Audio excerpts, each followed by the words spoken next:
Hi there, Year 6. Welcome back. It's Tuesday, the 19th of January, day 2 of our writing. So we're writing our narrative story this week based on that clip from The Lion, the Witch and the Wardrobe that you would have watched yesterday and created your storyboard for.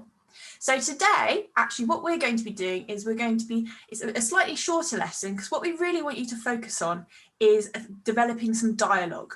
So thinking about what is dialogue? So dialogue is the conversations, the talk between two characters in a story.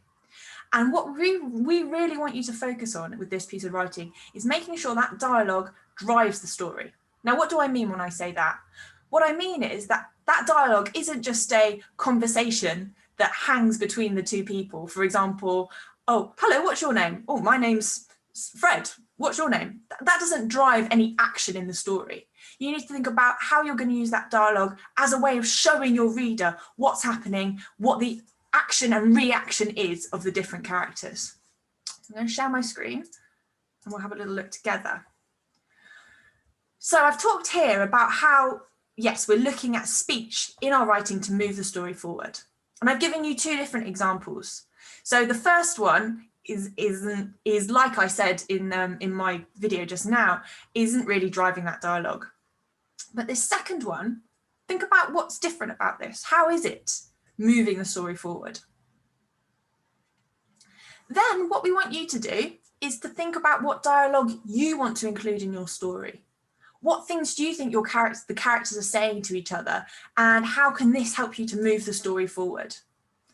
So think about, you can invent your own dialogue for this. We'd be really impressed to see that. But also, if you're struggling for ideas, actually in the video clip that you watched yesterday, you could have a little look at that for some inspiration to get you started, because obviously they do say things. There is some dialogue in that story, and you can see in that clip, and you can really see there how it's used to move the story forward, to drive that story.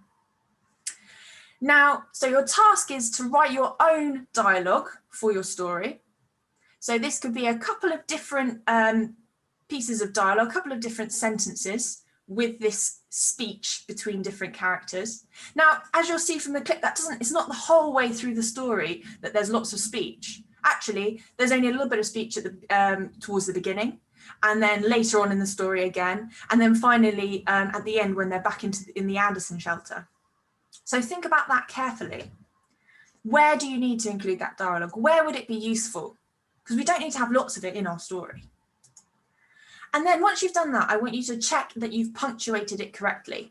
So we've got a little bite-sized video clip. It's a little bit silly, but I think it does the job in showing you how to punctuate your speech correctly. And a few little hints and tips that we've got in our blue boxes here to help you. And we've suggested that, just like you would do in class, normally we'd use our red pens, but you could use any colour you'd like to edit that to show how you've noticed where you needed to edit your speech punctuation. So I'm going to leave you there, and I look forward to seeing what dialogue ideas you have and seeing the rest of your work later in the week. Bye.